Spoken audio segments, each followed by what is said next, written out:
La leçon d'aujourd'hui, c'est l'énergie mécanique. On va voir l'énergie mécanique d'un corps matériel, diagramme des énergies, dissipation de l'énergie mécanique. Première partie, l'énergie mécanique d'un corps matériel. Alors, par définition, l'énergie mécanique notée EM, c'est la somme de son énergie cinétique EC et de son énergie potentielle de pesanteur EPP. Encore, il a une énergie cinétique et une énergie potentielle de pesanteur. La somme, c'est l'énergie mécanique.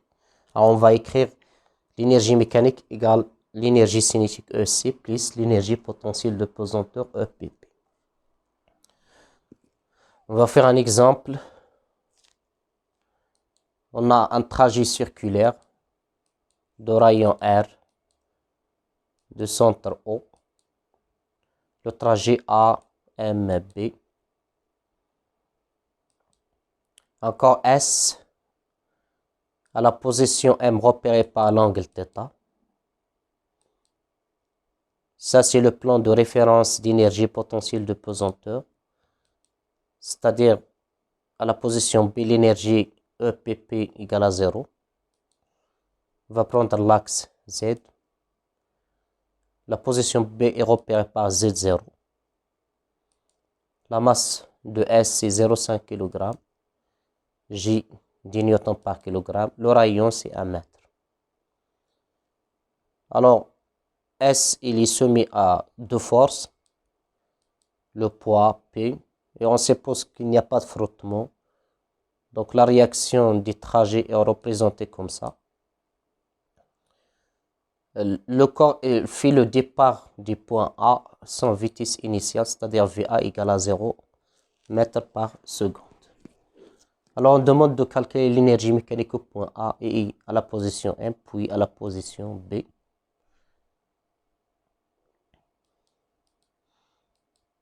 Calculer EMA, EMB et EM à la position M. Puis, on va faire une conclusion. À la position A, on sait que l'énergie mécanique EM au point A, c'est l'énergie cinétique au point A plus l'énergie potentielle de pesanteur au point A. Au point A, VA égale à 0, c'est-à-dire l'énergie cinétique égale à 0. Il reste l'énergie potentielle de pesanteur. L'énergie potentielle de pesanteur à la position A, c'est mgZA moins Z0. ZA moins Z0, c'est le rayon R. C'est la distance H, c'est le rayon R. EPP à la position A, c'est mgr. On trouve l'énergie mécanique à la position A, c'est mgr. 0,5 fois 10 fois 1, c'est 5 joules. Maintenant, à la position B. À la position B, EPP égale à 0 parce que B appartient au plan de référence d'énergie potentielle de pesanteur. EM, l'énergie mécanique à la position B, c'est l'énergie cinétique à la position B plus l'énergie potentielle de pesanteur à la position B. EPP B égale à 0. Alors, pour calculer l'énergie cinétique à la position B, on applique le théorème d'énergie cinétique. L'énergie cinétique entre A et B, l'énergie cinétique à la position B moins l'énergie cinétique à la position A, c'est le travail des poids de A à B plus le travail de R de A à B. L'énergie cinétique CA égale à 0. Le travail de la réaction R égale à 0 parce qu'il n'y a pas de frottement. Elle reste l'énergie cinétique ECB moins 0, c'est le travail des poids plus 0. Le travail des poids, c'est mgZA moins ZB.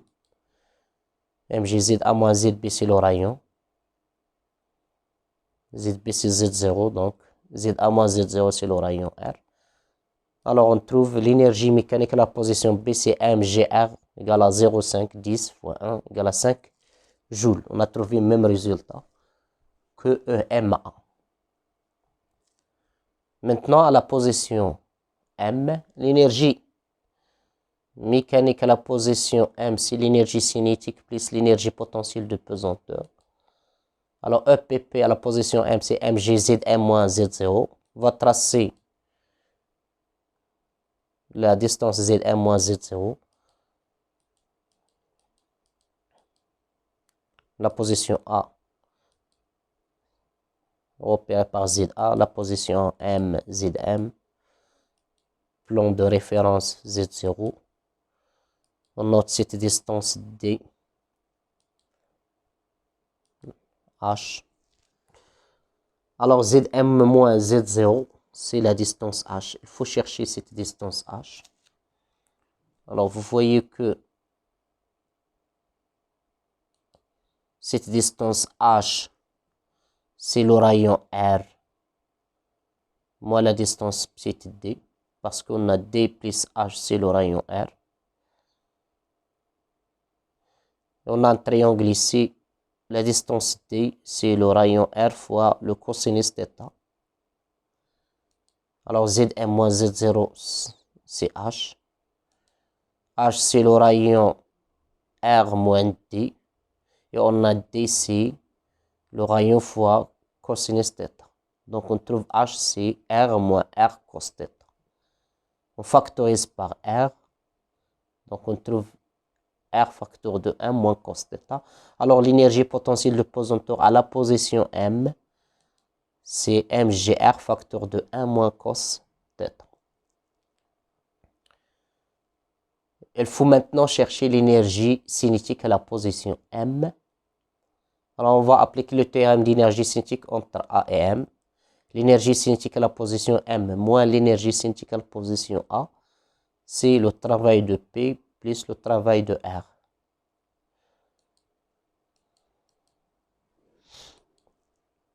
L'énergie cinétique à la position M moins l'énergie cinétique à la position A, c'est le travail de P de A à M, plus le travail de R de A à M. Le travail de R égale à 0, l'énergie cinétique CA égale à 0. Il reste l'énergie cinétique à la position M, c'est le travail des poids. Et le travail des poids de A à M, c'est mgZA moins Zm. Alors, ZA moins Zm, c'est la distance D. Et on a cette distance, c'est le rayon R fois cos θ. Alors, on trouve le travail des poids, c'est mgd égale à md égale à R cos θ. Donc, c'est à la position M, c'est mgr cos θ.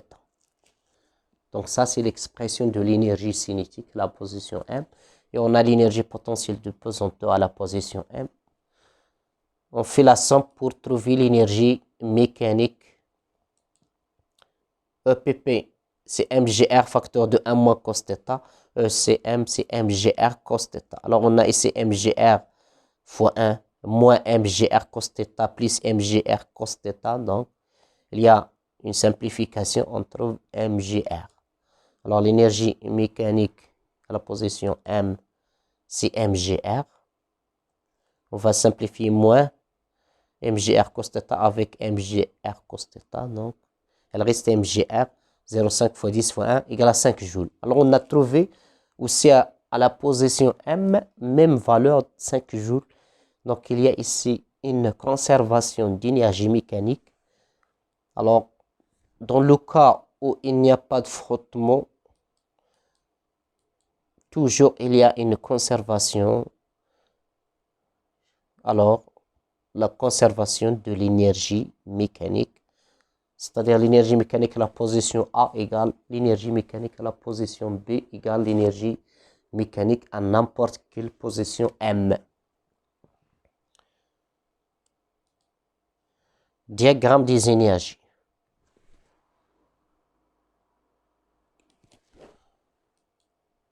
Alors, pour tracer un diagramme des énergies, on suppose qu'on a un solide S qui va se déplacer de A à B. La masse de S 0,5 kg, J 10 N par kg, suivant une trajet rectiligne AB égale à 6 mètres. Ça, c'est l'axe Z. La position G est repérée par par Z. Alors, vous voyez, lorsque S se déplace de A à B, Z va varier de ZA à ZB. B, c'est un plan de référence d'énergie potentielle de pesanteur. Et c'est l'origine 0. Alors, Z, il va varier de ZA à 0. On a ici l'angle θ. Il fait le départ de A avec son vitesse initiale, c'est-à-dire VA égale à 0 mètres par seconde. Alors ça, c'est la position de AZA. Alors ZA, c'est cette distance. Donc, on a un triangle ici. Alors ZA, c'est AB multiplié par sinus l'angle θ. Alors, si on prend l'angle θ égal à 30 degrés, on peut calculer ZA. Alors, on cherche l'énergie mécanique M en fonction de Z, l'énergie cinétique en fonction de Z et l'énergie potentielle de pesanteur en fonction de Z. Puis, on va tracer la variation d'énergie EM de Z, EC en fonction de Z et EPP en fonction de Z dans le même graphe. Alors, on va écrire l'expression de EPP à n'importe quelle position. On sait que EPP c'est mg z moins 0. Alors on trouve l'équation EPP c'est mg z moins z0. Z0 ici c'est 0. Alors EPP de z c'est mgz. On a m et on a g. 0,5 fois 10, on trouve 5z. C'est une équation linéaire. EPP de z c'est 5z.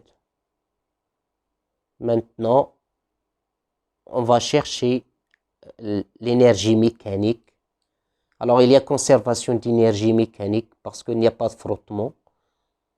Alors, l'énergie mécanique de n'importe quel point, c'est l'énergie mécanique à la position A. Parce qu'il est facile de calculer l'énergie mécanique à la position A. C'est l'énergie cinétique à la position A plus l'énergie potentielle de pesanteur A. L'énergie cinétique à la position A égale à 0. L'énergie cinétique à la position A égale à 0 parce que VA égale à 0. EPPA, c'est mgz1 moins z0. Donc ça, c'est la distance h. C'est-à-dire AB sinus l'angle θ. Alors, on a M, on a G, on a AB, on a θ, c'est 30 degrés. On peut calculer l'énergie mécanique à la position A, 0,5 fois 10 fois 6 sinus 30, c'est 15 joules. Alors, n'importe quelle position, l'énergie mécanique, c'est 15 joules. Parce qu'il y a conservation d'énergie mécanique. Alors, il reste maintenant l'énergie cinétique. L'expression mathématique de l'énergie cinétique en fonction de Z. Alors ici, on sait que l'énergie mécanique, c'est une constante, égale toujours l'énergie cinétique à n'importe quelle position Z, plus l'énergie potentielle de pesanteur. Alors on va déduire l'énergie cinétique EC de Z, c'est l'énergie mécanique EM moins l'énergie potentielle de pesanteur en fonction de Z. L'énergie mécanique, c'est une constante 15. On sait l'expression de EPP, c'est 5Z. Alors on trouve l'équation mathématique ECZ égale à 15 moins 5Z. C'est une fonction affine décroissante. Alors maintenant, on peut tracer ces trois fonctions. L'énergie cinétique, 15 moins 5Z. L'énergie potentielle de pesanteur, 5Z. Et l'énergie mécanique, c'est une constante, 15 joules. Alors, c'est une droite en fonction de Z. Alors, Z, il va varier entre 0 et ZA. ZA, c'est AB sinus θ. On va calculer ZA, c'est 3 mètres. 6 fois 6 sinus 30 degrés, c'est 3 mètres. On a l'axe Z en mètres. La position de départ 0. L'énergie en joules. Z varie entre 0 et 3 mètres. L'énergie mécanique, c'est 15 joules. On a ici 3 mètres, la valeur maximale de Z. Alors, EMA, c'est une constante. Ne varie pas avec Z. EPP 5 Z, c'est une fonction linéaire qui passe par l'origine. Ça, c'est EPP. Alors, toujours la somme EPP plus EC, c'est EM.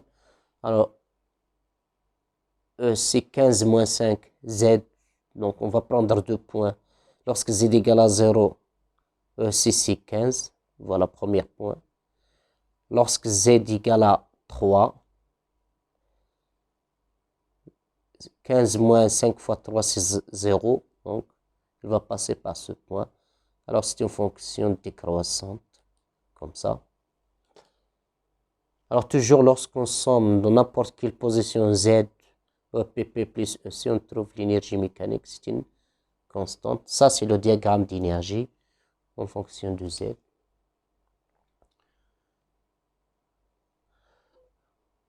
La dernière partie, la dissipation de l'énergie mécanique. Alors, on suppose il y a frottement. Un corps S qui va se déplacer de A à B sur un plan incliné d'un angle θ. Il se met à deux forces le poids P et la réaction R du plan.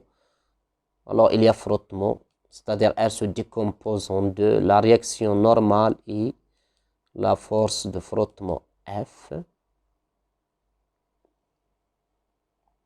Alors, on va calculer la variation d'énergie mécanique entre A et B, c'est-à-dire l'énergie mécanique à la position B moins l'énergie mécanique à la position A. Et on va voir que l'énergie mécanique à la position B est inférieure à l'énergie mécanique à la position A. On sait que l'énergie mécanique EM en général, c'est l'énergie cinétique plus l'énergie potentielle de pesanteur. Alors, directement, on peut appliquer le delta, c'est-à-dire la variation delta EM de A à B égale la variation delta EC de A à B plus la variation delta EPP de A à B. La variation d'énergie cinétique d'après le théorème d'énergie cinétique, c'est la somme des travaux, c'est-à-dire le travail du poids plus le travail de R de A à B. Et on sait que le travail de R, c'est le travail de Rn de A à B plus le travail de la force de frottement de A à B. Alors, on trouve la variation delta EC, le travail de P plus le travail de Rn plus le travail de F. Le travail de Rn égale à 0 parce que Rn est perpendiculaire au plan. Donc, on trouve la variation delta EC, le travail du poids plus le travail de la force de frottement. Alors, on va chercher la variation delta EPP de A à B. Il y a une propriété qui dit que delta EPP de A à B, c'est moins le travail du poids de A à B. Alors, on va sommer. Delta EM de A à B, c'est le travail du poids plus le travail de Rm plus le travail de F moins le travail du poids. On va simplifier par le travail du poids. On trouve la variation delta EM de A à B, c'est le travail de la force de frottement de A à B. Alors, on sait que le travail de force de frottement, c'est moins l'intensité F fois AB. F et AB supérieur à 0, donc on trouve que le travail de F est inférieur à 0. La variation delta EM est inférieure à 0, c'est-à-dire l'énergie mécanique à la position B moins l'énergie mécanique à la position A inférieure à 0. Donc, l'énergie mécanique à la position B est inférieure à l'énergie mécanique à la position A. Il y a ici une perte d'énergie sous forme de chaleur Q. Alors, la chaleur dégagée au cours du mouvement, c'est moins la variation d'énergie mécanique de A à B. Et merci.